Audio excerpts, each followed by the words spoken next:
Pak Luhut, untuk investasi, ada pernyataan bahwa Pak Jokowi ini lebih banyak melihat ke Cina dan kemudian Amerika seperti ditinggalkan. Lalu kemudian dengan masuknya Pak Archandra dan Freeport yang kemudian dapat kemudahan, tampaknya ingin menyeimbangkan dua-duanya. Apa komentar Anda? Kita tuh balik lagi pakai perasaan kan, persepsi ya. Padahal kalau lihat data, ya nggak gitu. Data itu tetap investasi yang pertama memang Singapura, tapi Singapura itu banyak dari Indonesia. Yang paling Jepang itu kan Jepang. Di bawah Jepang itu masih mungkin ada Amerika mungkin. Baru nanti Cina itu nomor 3 atau 4. Tapi jumlah peningkatannya dari Cina. Iya betul ada, tapi Jepang itu tetap masih peningkatannya tinggi. Mereka ngejar sekarang kereta api Jakarta Surabaya. Mereka ngejar Patimban. Kami kerja cepat sekarang itu, sehingga bulan depan Presiden sudah merintahkan supaya di follow up semua itu. Nah, sekarang kami sudah sepakat bahwa studi mengenai itu dilakukan oleh BPPT loh. Nah, saya ajak Jepang ikut aja kalian gitu. Tapi nggak mesti kalian dapat loh. Kalau kalian tidak bisa kasih offer yang lebih baik, ya kita kasih pada orang lain. Seperti kasus dengan kereta cepat Bandung-Jakarta itu. Ya, kita lihatlah nanti mana yang lebih cepat. Tapi sekarang kita lihat, kita kasih peluang mereka. Kalau mungkin ada yang lain, nanti kita lihat. Kan banyak yang bisa hitung-hitungan. Nah, kalau itu yang terjadi, dampak ekonominya jauh lebih tinggi Jakarta Surabaya daripada Jakarta Bandung. Kenapa? Yaitu tadi, banyak sentra-sentra ekonomi lagi bisa dibangun antara Jakarta Surabaya. Bisa pembawaan kontainer, kita kan mau bikin dry port sekarang. Supaya membuat dwelling time itu bisa berkisar 3 hari. Jadi saya pikir kalau dikatakan kita memberikan kepada Cina saja, tidak juga semuanya benar. Tapi bahwa kemarin dia kebetulan dapat jadi isu rame itu, yes. Tapi ingat, Jawa 1 dan Jawa 5, 2 kali 1000 megawatt dan 2 kali 800 megawatt listrik, itu kalau saya tidak keliru yang dapat Jepang. Itu berapa billion dolar itu? Bagaimana dengan Freeport, posisi Amerika? Nah, kita enggak. Kami itu posisi soal Freeport itu pegang aturan aja, undang-undang kita bagaimana ya, kita pegang itu. Dulu aja orang banyak menceritakan yang macam-macam. Tidak pernah posisi presiden itu ingin melanggar peraturan perundang-undangan yang ada. Tidak ada. Kalau itu mau dirubah, ya di DPR sekarang kan mau ada revisi Undang-Undang Minerba yang harus selesai Januari. Ya nanti DPR dengan kita ngomong gimana. Tapi ingin saya beritahu pada Anda, hasil daripada hilirisasi kita untuk nikel dan bauxite itu sudah sangat bagus.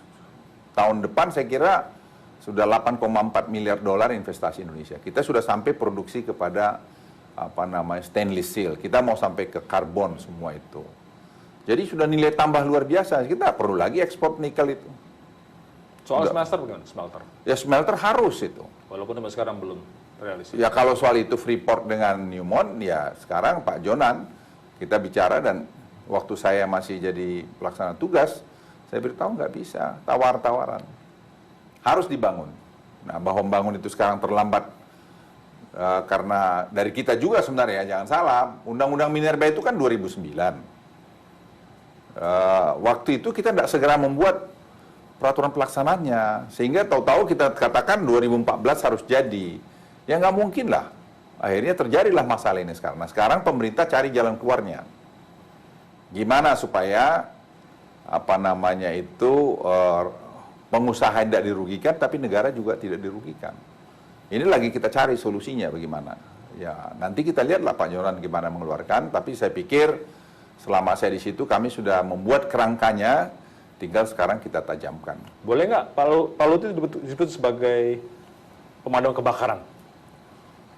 Ada masalah, di situ harus ada Pak Luhut untuk menyelesaikan. Ya enggak juga lah, banyak masalah lain saya enggak di situ juga. Enggak juga, kebetulan di portfolio di mana saya berada, memang ya banyak masalah sama seperti tempat lain, dan ya saya cepat mengatasinya dan kemudian membangun program ke depan untuk membuat lebih baik.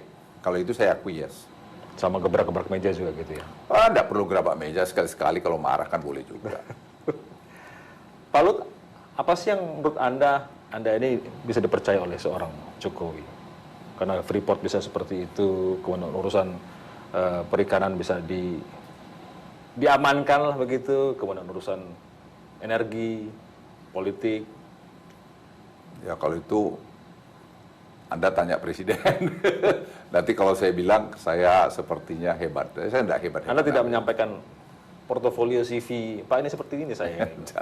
Ya Presiden kan saya udah kenal lama, beliau juga kan tahulah bagaimana ya, mungkin dari kiri kanan ya Presiden lihat outputnya itu saja, dan ya saya bekerja dengan hati, ya saya mengabdikan diri saya untuk menyelesaikan tugas pokok saya dengan baik, itu saja. Dengan apa yang Bapak sampaikan itu, Bapak sampai disebut sebagai the real president, dan yang ada mengendalikan pemerintahan sebetulnya. Ya, tidak betul sekali, itu sama sekali tidak benar. Saya kira Presiden itu bisa kita bikin sebagai role model untuk pemimpin. Ya. Jadi ya, memang ada yang mungkin merasa karena Presiden ini datang dari mana tiba-tiba jadi nomor 1 di Republik ini, ya, dia mungkin merasa hebat, loh kok nggak saya gitu, atau kemudian dilihat, loh kok berhasil, karena ada yang bilang dulu paling 2 tahun doang gitu.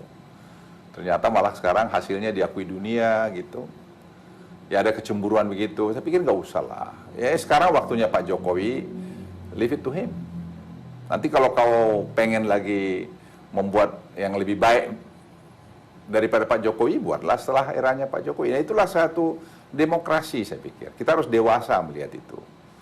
Jadi teman-teman yang berpikir merasa ya lebih baik, monggo. Tapi nanti tunggu termu, biarkan term yang sekarang ini jalankan dengan baik. Atau term udah selesai, ya sudah jadilah Anda pengamat yang baik. Ya minum kopi sekali-sekali jadi utusan khusus dari Presiden begitu. Seperti di Amerika lah kita lihat. Mereka kalau sudah selesai nggak gaduh lagi yang sudah selesai dari jabatan itu. Salah satu yang kemudian membuat banyak orang melihat Pak Luhut ini orang penting di belakang Presiden adalah sepertinya pesan-pesan atau pernyataan-pernyataan Pak Luhut lebih didengar dibanding Pak JK. Tidak betul juga. Pak JK itu sama Pak Presiden itu menurut saya punya hubungan yang baik gitu. Menurut saya sangat baik. Mereka suka bergurau, bercanda, di rapat sidang kabinet terbatas. So canda tanya aja menteri-menteri yang lain. Di depan saya juga mereka suka bercanda. Candanya lucu-lucu juga gitu. Jadi saya pikir peran mereka ya tidak mungkinlah sama terus. Kakak beradik aja bisa beda. Jadi jangan juga kita pikir bahwa sepertinya tidak ada perbedaan si A sama si B. Ya, pasti aja ada. Tapi dalam konteks kepentingan nasional, saya lihat Pak JK bisa menempatkan diri. Salah satu yang timbul karena salah penunjukan Pak Jonan dan Pak Chandra katanya tidak sepengetahuan Pak JK. Hanya ngobrol dengan Pak Luhut. Itu mungkin stylenya Presiden, jangankan itu. Saya aja mau jadi kepala staf Presiden, mau jadi Menko Polhukam, saya digeser jadi Menko Maritim juga nggak diberitahu kok. Saya sore masih naik mobil, malamnya diberitahu Pak Luhut geser ya katanya. Ya karena saya sudah tahu begitu gayanya beliau, ya sudah. Ya saya tanya, ya baik Pak, udah diperintahkan ya saya laksanakan. Itu aja kan sederhana. Salah satu juga yang disebut sebagai bisa mengganggu jalannya pemerintahan yang akuntabel adalah kerjasama antara pang-pang, penguasa dan pengusaha. Pak Luhut juga